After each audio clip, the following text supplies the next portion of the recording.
tunasherekea leo kilele cha mababa zetu. Na unajua baba ni mume wako, ni agui wako, ni kijana wako, ni mtoto wa dada yako kijana. So hawa wote ni mababa, si ndio? Kwa hivyo tunawasherekea siku ya leo. Tutawaombea siku ya leo baba zetu. So tusomee Isaya 54. Nasoma kwa uwezo wa Mungu na ningeomba tusimame tunapopata hii kwanza katika jina la Yesu. Kitabu ni Isaya 54:1 na kuendelea. Neno la Mungu linasema, nasoma kwa uwezo wa Mungu. Imba ewe mwanamke tasa, wewe ambaye kamwe haukuzaa mtoto. Paza sauti kwa kuimba, piga kelele kwa furaha, nyinyi ambao kamwe hamukupata utungu wa kuzaa, kwa sababu watoto wa mwanamke aliyeachwa ukiwa ni wengi kuliko wa mwanamke mwenye mume, asema Bwana. Pili, panua mahali pa hema lako, tandaza mapasia ya hema yako, ueneze mbali wala usiyasuie. Ongeza urefu wa kamba zako, uimarishe vikingi vyako. Tatu, kwa maana utaenea upande wa kuume na upande wa kushoto. Wazao wako wataimiliki mataifa na kukaa katika nchi yao iliyoachwa ukiwa. Nne, usiogope wewe utaaibika, usiogope aibu wewe hautaaibishwa. Wewe utasahau aibu ya ujana wako, wala hautakumbuka tena masutumu ya ujana wako. Tano, kwa maana muumba wako ndiye mume wako, Bwana mwenye nguvu zote ndilo jina lake. Yeye aliye mtakatifu wa Israeli ni mkombozi wako. Yeye aitwaye Mungu wa dunia yote. Sita, Bwana atakuita urudi kana kwamba ulikuwa mke aliyeachwa na kuhuzunishwa rohoni, kama mke aliyeolewa bado angali kijana na kukataliwa, asema Mungu wako. Saba, kwa kitambo kidogo nalikuacha, lakini kwa huruma nyingi nitakurudisha. Nane, katika ukali wa hasira nalificha uso wako kwa kitambo, lakini kwa fadhili za milele nitakuwa na huruma juu yako, asema Bwana mkombozi wako. Tosha. Amina. Amen. Bwana Yesu asifiwe. Amen. So tulisema ya kwamba utasa unaweza kuwa wa kifedha, utasa wa ndoa, utasa wa afya, utasa hata wa kinidhamu, unaona? Kwa hivyo utasa unaweza kuwa mambo mengi. So tukaambiana ya kwamba tunaweza kuwa tumeishi katika hali hiyo kwa muda mrefu. Na nafurahi siku hiyo tulijifunza ya kwamba ilikuwa ni siku ya wa baba, si ndio? Na unajua baba ndio anapeana mtoto, si ndio? Na tumeambiwa Mungu Baba ni mume wetu. Bwana Yesu asifiwe.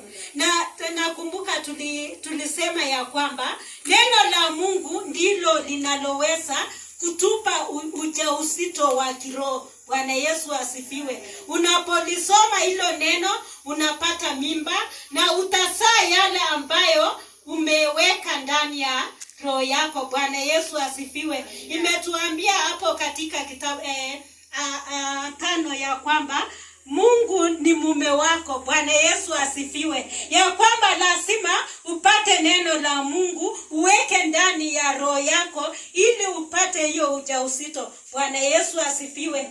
Wamama kazi yetu ni kupepa tu, si ndio? Usiseme ya kwamba ni mimi ndio nimezaa mtoto, ni baba ndiye amemzaa mtoto.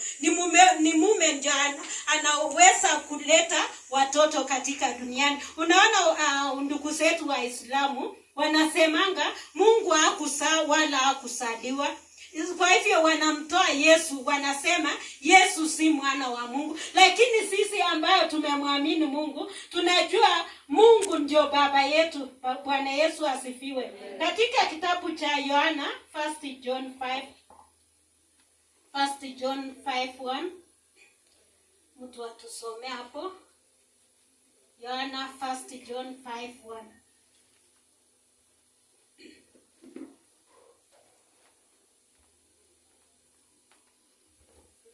Waraka wa kwanza wa Yohana 5:1. Kila mtu anayeamini kwamba Yesu ndiye Kristo amezaliwa na Mungu, na yeyote ampendaye Baba umpenda pia mtoto aliyezaliwa naye. Okay. So tumeambiwa ya kwamba Kristo alizaliwa na Mungu. Hata kama hakuzaliwa kwa njia ya binadamu, tunajua Mungu alizaa. Na pia sisi tunazaliwa na Mungu tunapookoka. Bwana Yesu asifiwe. So tumesema ya kwamba tunaposherekea wa baba, tunasherekea baba yetu ambaye ni baba ya wote wenye mwili siku ya leo pia. Bwana Yesu asifiwe. Nataka utusomee pia katika kitabu cha tumeambiwa ya kwamba hii utasa inaondolewa kwa kumsifu Mungu. Tumeambiwa imba ewe uliye tasa. Bwana Yesu asifiwe. Na inasema pasa sauti, fungua mdomo wako. Bwana Yesu asifiwe. Ninashindwa na watu wenye wanaenda kwa yale makanisa, wametulia kama maji ya mtungi. Sasa usipopasa sauti, Mungu atajaza wapi? Bwana Yesu asifiwe. Ni vyema uwe katika mahali ambako unapofungua mdomo wako, Mungu anajaza. Utusomee katika Zaburi 81:10. Zaburi 81:10.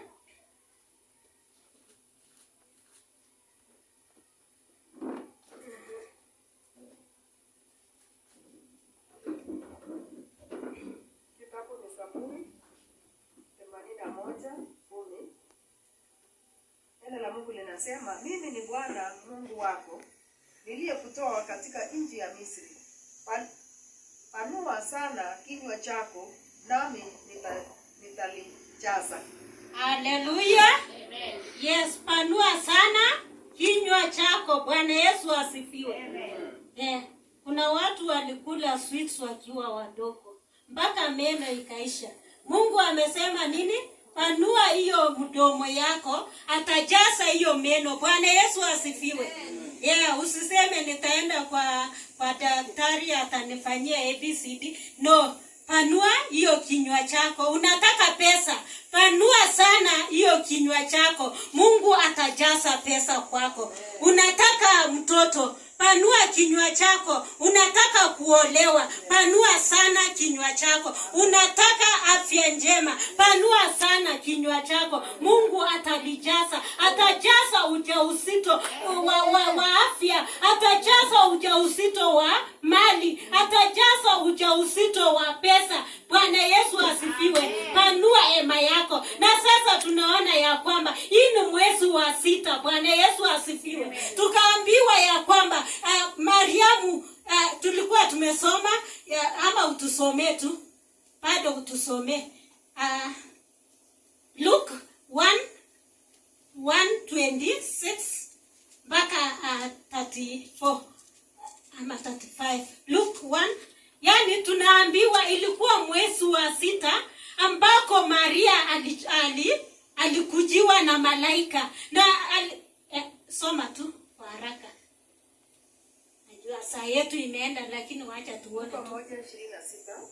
Mwezi wa 6 baada ya Elizabeth kupata mimba, Mungu alimtuma malaika Gabrieli aende Galilaya katika mji wa Nazareti 27 kwa mwanamwali bikira aliyekuwa amepoozwa na mtu mmoja jina lake Yusufu wa nyumba wa Daudi. Jina la huyo mwanamwali bikira ni Maria 28. Naye malaika akaja kwake akamwambia, salamu wewe uliyebarikiwa, Bwana yu pamoja nawe.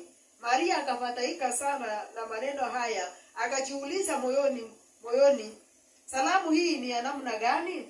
Ndipo malaika akamwambia, usiogope Maria, umepata kibali kwa Mungu. Tazama, utachukua mimba, nawe utamzaa mtoto mwanaume, na utamuita jina lake Yesu. 32. Yeye atakuwa mkuu, naye ataitwa mwana wa aliye juu sana. Bwana Mungu atampa kiti cha enzi cha Daudi baba yake. 33. Atamiliki nyumba ya Yakobo milele, na ufalme wake hautakuwa na mwisho.